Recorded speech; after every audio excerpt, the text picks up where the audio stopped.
All delay is a waste of time. You can skip all the preparation and go directly for the ultimate search within.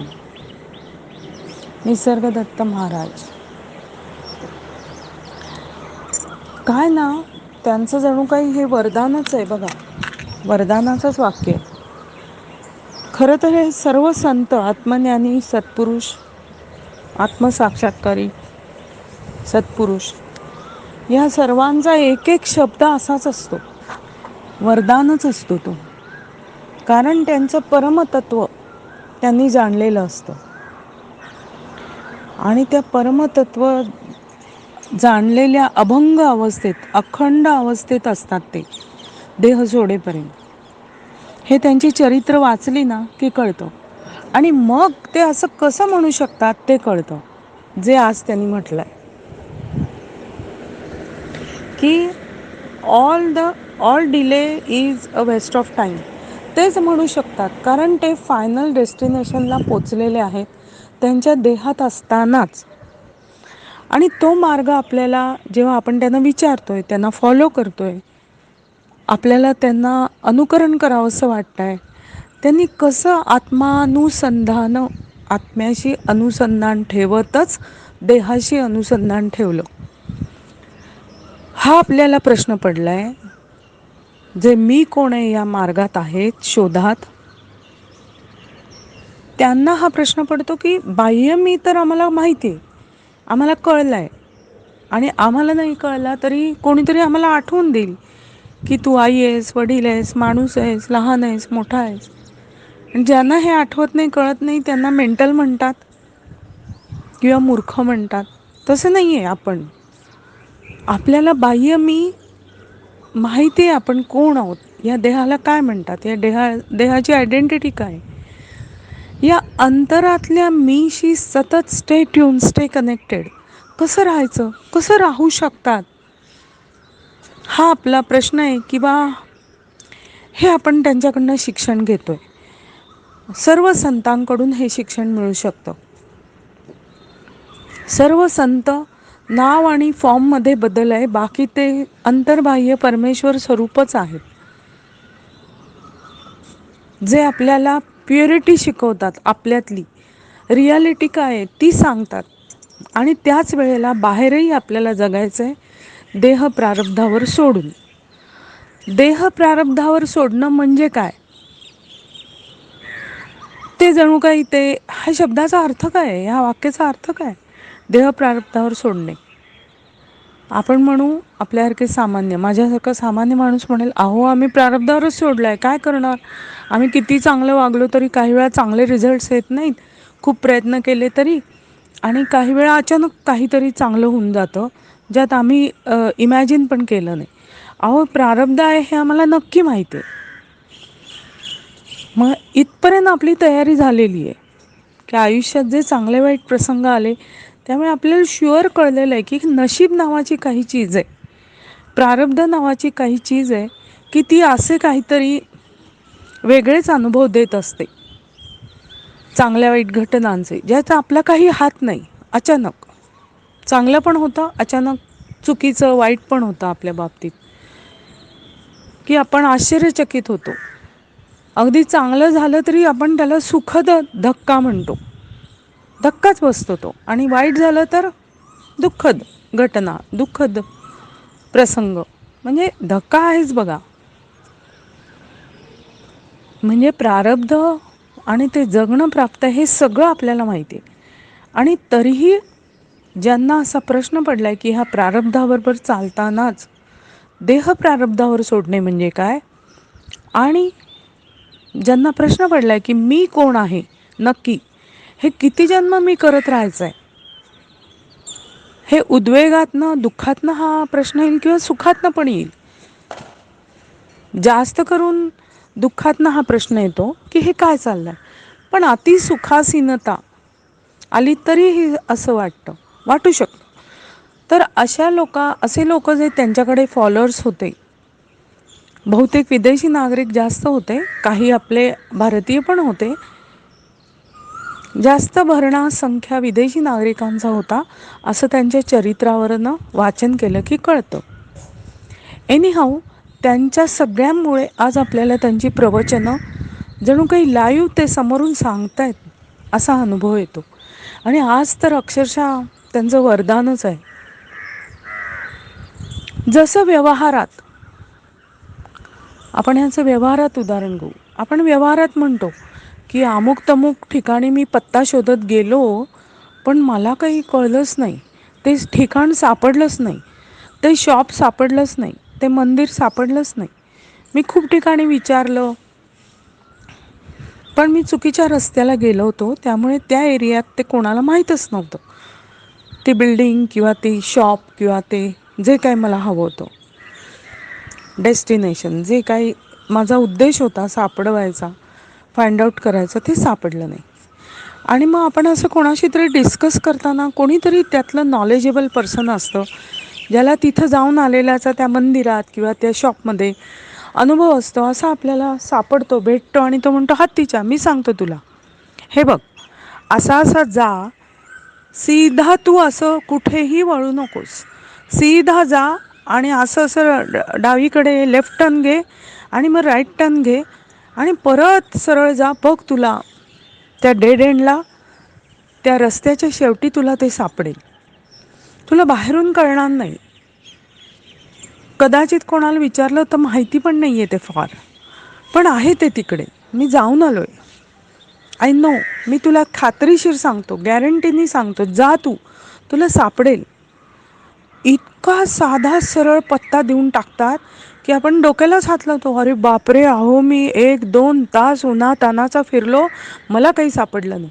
आणि कोणीतरी माहितगार माणूस, experienced, त्या आपल्याच उद्देशाला गेलेला, जे आपल्याला हवं आहे, व्यवहारात, दुकान म्हणा, मंदिर, तिथं तो जाऊन ते प्रत्यक्ष आहे हे पाहून अनुभवून आलेला असा माणूस जेव्हा आपल्याला ॲड्रेस सांगतो आणि त्या ॲड्रेसप्रमाणे आपण जातो, तेव्हा ते इप्सित साध्य होतं, आपल्याला टार्गेट अचीव होतं.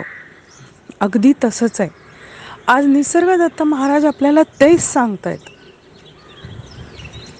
की all delay is a waste of time.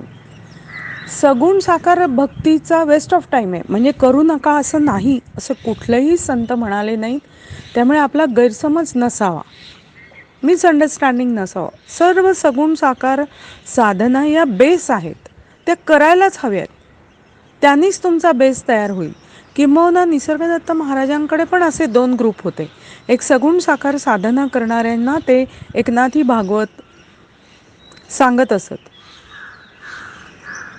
त्याचं प्रवचन, त्याचं डिस्क्रिप्शन, विवरण करत असतं, विश्लेषण. आणि ज्यांना मी कोण आहे असा प्रश्न पडला आहे, अशांच्यासाठी ते वेगळ्या प्रवचनाचा वेळ देत असत. म्हणजे सगुण साकार साधना चुकीची नाहीच आहे, ती करावीच. जोवर मी कोणाचा शोध लागावा हा प्रश्नच पडत नाही, तोवर ती करावीच. पण जर का तुम्हाला मी कोण आहे नक्की, मी हा देह आहे, या देहाच्या अनुषंगाने असलेले व्यवहार म्हणजे मी आहे का, माझी ही नातीगोती म्हणजे मी आहे, काही पोझिशन, पैसा, दागदागिना, घर म्हणजे मी आहे. आणि मग मी तो एखाद्या, माझे प्राण पखेर उडून गेले की मग मी डेड म्हणून डिक्लेअर होतो आणि मग हे इथंच राहतं, भले माझ्या नावावर राहतं आणि मग ते नावही पुसलं जातं, डेथ सर्टिफिकेट देऊन सगळीकडचं नाव हटवलं जातं. मी फोटोच जातो आणि मग फोटोही काही काळाने आउट ऑफ साईट होतो. म्हणजे नक्की काय, माझी आयडेंटिटी काय आहे, असं ज्यांना प्रश्न पडतो, मी कोण आहे, त्यांच्यासाठी जणू काय हे तो मूळ मुद्द्याचा पत्ता देत आहेत. जसं आपण व्यवहारात हरवलो, आपल्याला सापडला नाही पत्ता, आणि एखाद्या जाणकार माणसाने आपल्याला टू द पॉईंट सांगावं आणि आपण ते आपल्याला जे काय डेस्टिनेशन हवं आहे ते सापडावं. अगदी तसं जे मी कोण आहे या शोधात आहेत त्यांना ते सांगतात, all delay is a waste of time. You can skip all the preparation and go. चला, उठा आणि स्टार्ट करा आज, आत्ता, या क्षणी. तुम्हाला प्रश्न पडलाय ना, मी कोण आहे? येस, तुम्ही आत्माराम आहात. या देहरामात राहणारा तो आत्माराम आहे, जो मर्त्य नाही, ज्याला डेथ नाही, तो अमर, अखंड, अभंग, सर्वज्ञ, सर्व शक्तिमान, जो ऊर्जावान, प्रकाशवान, आनंदमय, शांततामय असा तो परमपिता परमेश्वर त्या आत्मरूप शक्तीने तुमच्यात वास करतो, अखंड, फ्री ऑफ चार्ज, समान तत्वाने, त्याच्या पुढे कुठेही आपपर नाही. तो मुंगीत पण तोच आहे, हत्तीत पण तोच आहे, तुमच्यात पण तोच आहे. सेम क्वालिटी आणि सेम क्वांटिटीचा. हत्तीत फुटबॉल एवढा नाही आहे आणि मुंगीत बारीक नाही आहे आणि माणसात मध्यम नाही आहे, पिंगपॉंगच्या बॉल एवढा. सर्वकडे सुईच्या आग्रहावर राहील एवढा आहे, असं आत्मसाक्षात्कारी सत्पुरुष सांगतात. की तो एक फोर्स आहे, ती एक एनर्जी आहे, दिव्य डिव्हाइन पॉवर आहे, ती डिव्हाइन एनर्जी आहे. तिच्यात आपपर भाव नाही. ती किडामुंगीत 84 लक्ष योनीत आहे. इवन जडतत्वात, डोंगरदरी, निसर्गात पण ती आहे. तेव्हाच तर ते लुभावणे वाटतात ना आपल्याला. ते चैतन्य आहे, तेच तर लुभावणं वाटतं आपल्याला. म्हणून ते म्हणतात की go directly for the ultimate search within. तुम्ही बाहेरचा सर्च घेतला, भरपूर घेतला, मी कोण आहे, नावगाव फळफूल मिळवलं, काय ते शिक्षण, नोकरी, पैसा, कुटुंब, घरदार, पण विदाऊट मिळवलं, या आतल्याच्या संपर्कात न राहता मिळवलं. Now you have to stay tune, stay connected to your inner self, असं ते म्हणतात. युअर ॲब्सोल्यूट असं म्हणतात. शुद्ध जाणीव, शुद्ध चैतन्य.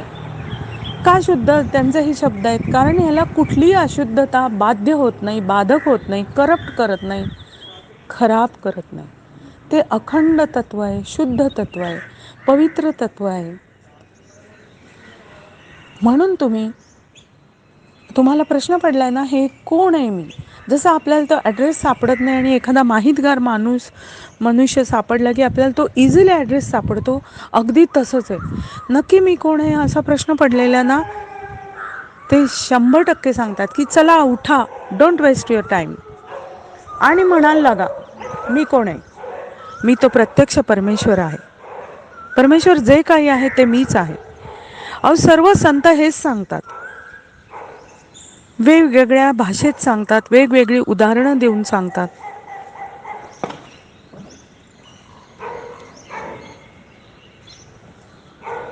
पण सांगतात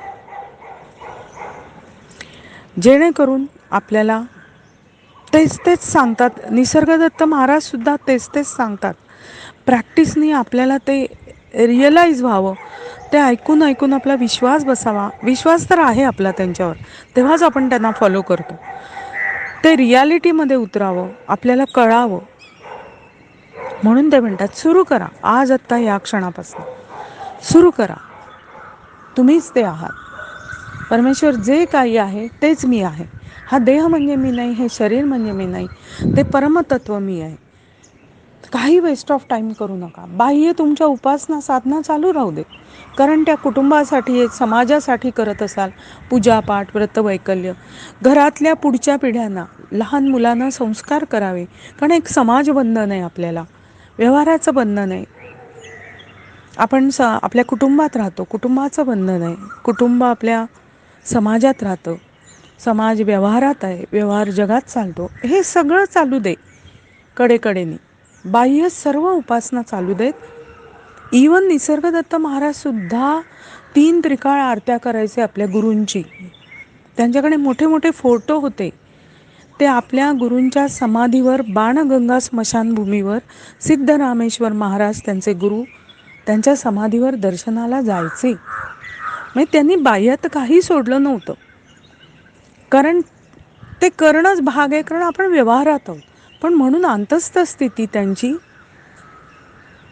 रिअलाइज होते, ते आत्मसाक्षात्कारी संत पुरुष होते. म्हणून ते आपल्याला हा एकदम शॉर्टेस्ट मार्ग सांगतात. जा, उठा आणि लागा कामाला. काही इकडे तिकडे वेळ घालवू नका. म्हणजे तुमची व्रतवैकल्य करा, तो वेळ घालवा, पण आतली धारणा मनोधारणा कशी करा, बुद्धीला काय डायरेक्शन द्या की होय परमेश्वर जे काही आहे तेच मी आहे. मी म्हणजे हा देह नाही, मी म्हणजे शरीर नाही, हे प्रतिक्षणी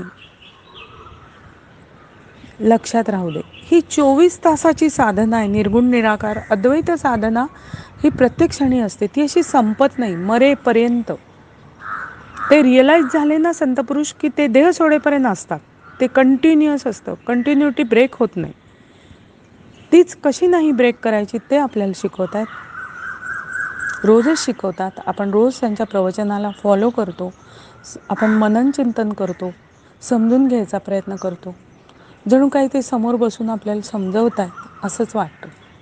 आपण ते समजून घेऊया, आपल्याला समजू दे, रियालिटीमध्ये उतरू दे. तथास्तु. Good day.